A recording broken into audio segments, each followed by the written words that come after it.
Hello दोस्तों, आज का जो वीडियो लेक्चर है वो आपका है कोऑर्डिनेट ज्योमेट्री का पार्ट थर्ड, जिसमें हम बात करेंगे सेक्शन फार्मूला का। दोस्तों पार्ट टू का वीडियो में हम बात किए थे, कोऑर्डिनेट ज्योमेट्री के पार्ट टू के वीडियो में हम बात किए थे आपका डिस्टेंस बिटवीन 2 पॉइंट, दो बिंदुओं के बीच की दूरी कैसे निकालते हैं उसके बारे में हम बात किए थे। अगर आपने अभी तक पार्ट वन और पार्ट टू का वीडियो नहीं देखे हैं तो उसे जाके देख लीजिए, उसका लिंक आज के इस वीडियो के डिस्क्रिप्शन में मिल जाएगा। दोस्तों चलिए करते हैं आज की वीडियो लेक्चर को स्टार्ट। सेक्शन फार्मूला के बारे में आज जानेंगे। सेक्शन फार्मूला को हिंदी में हम विभाजन सूत्र कहते हैं। क्या कहते हैं प्यारे साथियों? विभाजन सूत्र। विभाजन सूत्र एक बात बता देना चाहते हैं, विभाजन सूत्र जो है ये आपका कोऑर्डिनेट ज्योमेट्री में दो तरह से विभाजन होते हैं। एक तो इंटरनल डिवीजन होते हैं, एक एक्सटर्नल डिवीजन होते हैं। तो हम आपको पार्ट बाय पार्ट पढ़ाएंगे। तो आपका ए पार्ट में लिख लीजिए internal division. Internal division, internal division, division अर्थात इसे हिंदी में कहते हैं अंतः विभाजन। अंतः विभाजन हिंदी वाले भाई लिख लेंगे अंतः विभाजन। तो प्यारे साथियों अब अंतः विभाजन कैसे होते हैं सेक्शन फार्मूला में, तो हम उसके बारे में आज बात कर लेंगे। तो प्यारे साथियों मान लेते हैं कि कोई हमारा एक बिंदु है ए, जिसका कोऑर्डिनेट हमारा है x1 और y1। उसके बाद एक बिंदु बी है जिसका कोऑर्डिनेट है x2 y2। x2 कितना है y2। हमने इसे यहाँ से लेकर के यहाँ तक क्या किए प्यारे साथियों, मिला दिए। अब इसे मान लेते हैं कि यहाँ एक P बिंदु है जिसका कोऑर्डिनेट x, y है। ये जो P है ये A और B को दो भाग में विभाजित कर दिए, अर्थात P A और B को दो भाग में बांट दिए। तो इसे जो दो भाग में बांट दिए तो इसे किसी अनुपात में तो बांटे होंगे, तो इसे मान लिए M और N के अनुपात में क्या किए, विभक्त कर दिए। इसे और M और N के अनुपात में इंटरसेक्ट कर दिए। तो पहले साथियों अब हम बात कर लेते हैं, यहाँ से अगर हम PA बट्टे PB का वैल्यू निकालेंगे तो ये हमारा M/N हो जाएगा। PA और PB का वैल्यू कितना हो जाएगा प्यारे साथियों, M/N। अब सेक्शन फार्मूला की बात कर लेते हैं। इसकी जो गुना होगी इसे हमें प्रूव करने की जरूरत नहीं है। इस पर कैसे किस तरह से सवाल आते हैं उसे देख लीजिए। इसे ज़्यादा प्रूव करने की जरूरत नहीं, किस तरह सवाल आते हैं वो मैं आपको बता देता हूँ, कैसे कैसे सवाल पूछे जाते हैं। और इस पर हर एक साल यानी हर एक साल बोर्ड एग्जाम में इस पे सवाल रहता है 5 नंबर में। तो प्यारे साथियों इस वीडियो को बिल्कुल भी मिस न करें, बिल्कुल भी स्किप न करें, तो बने रहिए आज की वीडियो में। तो एक बात बता देना चाहते हैं, अगर आप इस चैनल पे पहली बार आए हैं तो चैनल को सब्सक्राइब कर दीजिए, बेल आइकन को प्रेस कर दीजिए, ताकि जब भी मैं नई वीडियो लेकर आऊँ तो उसका नोटिफिकेशन मिले आपको सबसे पहले। तो दोस्तों तो इस m से इससे गुना होगा है, इस m से इससे गुना होगा और इस n से इससे गुना होगा। तो प्यारे साथियों सेक्शन फॉर्मूला में जो हो जाएगा आपका ax, y, ax को सॉरी फ्रेंड्स यहाँ p हो जाएगा, px, y। हमें इस p अर्थात ये जो दो बिंदुओं में दो भाग में इसे विभाजित किया है p, हमें px, y जब भी बिंदु की बात हो तो 3 बराबर होते हैं। जब भी बिंदु की बात हो तो बराबर में 3 होते हैं, अर्थात 3 लकीर होते हैं बराबर में। जब भी बिंदु की बात किया जाता है तो 3 होता है। ये हो जाएगा आपका mx2 प्लस nx1 बट्टे m प्लस n। उसके बाद कॉमा, अब इससे गुना होगा तो ny1 प्लस my2 क्या हो जाएगा प्यारे साथियों। और इससे अगर हम n के अगर हम इससे गुना करते तो यहाँ हमारा जगह ny1 प्लस my2 बट्टे में हो जाएगा हमारा m प्लस n। ये आपका क्या हो गया, ये आपका सेक्शन फार्मूला का इंटरनल डिवीजन हो गया। अर्थात हमें अगर कोई पूछ देगा सर इंटरनल डिवीजन का फार्मूला बताइए, तो हम आसानी से कह सकते हैं कि mx2 प्लस nx1 बट्टे m plus n, ny1 plus my2 बट्टे m प्लस n। ये हमारा क्या हो गया, आपका सेक्शन फार्मूला हो गया। अब चलिए प्यारे साथियों इस पर हम कुछ उदाहरण देख लेते हैं।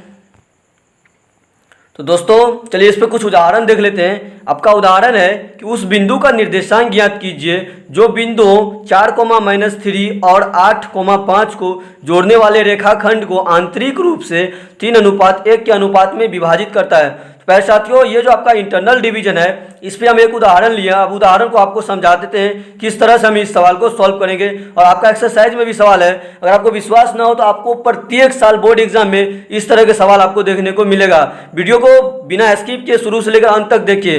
तो आपका मान लेते कि ये जो आपका 4, है, मान लेते कि ये हमारा ए है 4, ए का कोऑर्डिनेट कितना है 4, और बी है हमारा 8, बी का कोऑर्डिनेट कितना है 8, और एम और एन जो था उसका अनुपात दिया गया है 3 और 1, अर्थात एम बराबर हमारा हो जाएगा 3 और n बराबर हो जाएगा 1। अब यहाँ से हमारा ये हो गया x1 और ये हो गया y1, ये हो गया x2 और ये हो गया y2। तो यहाँ से हम x1 और y1 को पहले लिख लेते हैं ताकि हमें आगे चल के सवाल में मिस ना हो। तो x1 बराबर हो गया 4 और y1 बराबर हो गया -3। उसके बाद x2 बराबर हो गया 8 और y2 बराबर हो गया हमारा 5। तो भाई साथियों हमें x1 y1 और x2 y2 m और n पता चल गया। हम अब हम सेक्शन फार्मूला की मदद से हम इस सवाल को सॉल्व कर सकते हैं। तो आपका सेक्शन फार्मूला कह रहा है कि mx2 प्लस nx1 बट्टे m plus n comma ny1 plus my2 बट्टे m प्लस n। चलिए हम इस सवाल को बैठाते हैं। अब लीजिए सेक्शन फार्मूला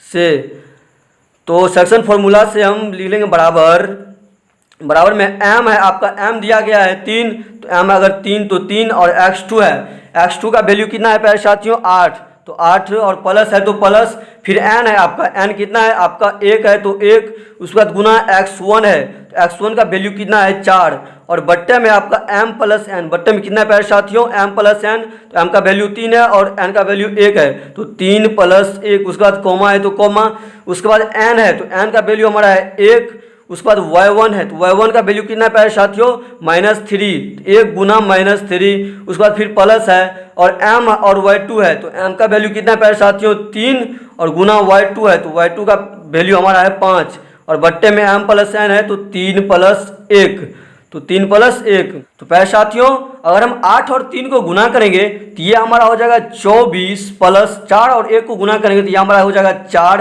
अब बट्टे में हो जाएगा 3 और 1 को जोड़ेंगे तो ये हमारा हो जाएगा 4, मतलब कोमा है तो कोमा, 1 और -3 को गुना करेंगे तो ये हमारा -3 हो जाएगा और प्लस है तो प्लस, 3 और 5 को गुना करेंगे तो ये हमारा 15 हो जाएगा और बट्टे में 3 प्लस 1 को अगर जोड़ेंगे तो 4 हो जाएगा।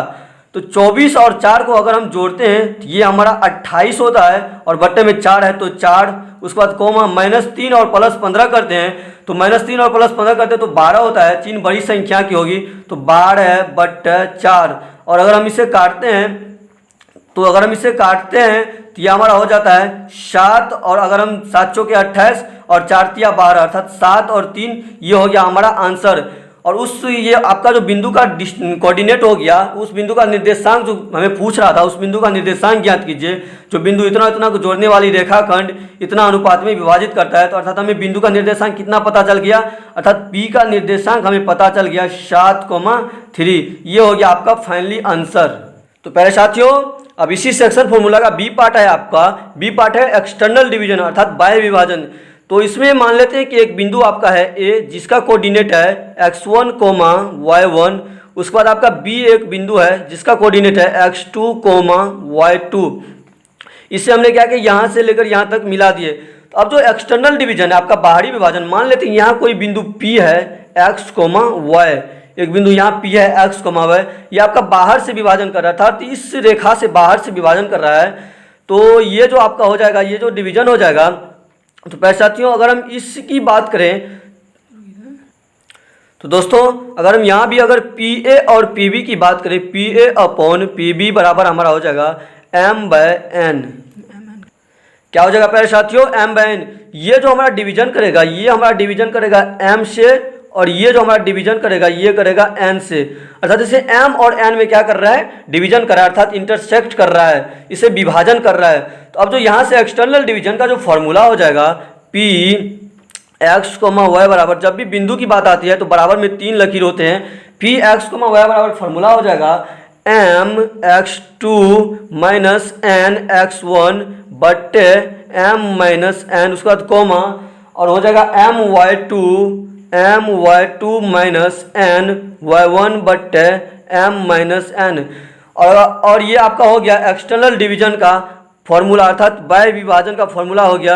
ये आपका फॉर्मूला हो गया है कि P x, y बराबर m x two minus n x one बट्टे m minus n comma m y two minus n y one बट्टे एन एम माइनस एन।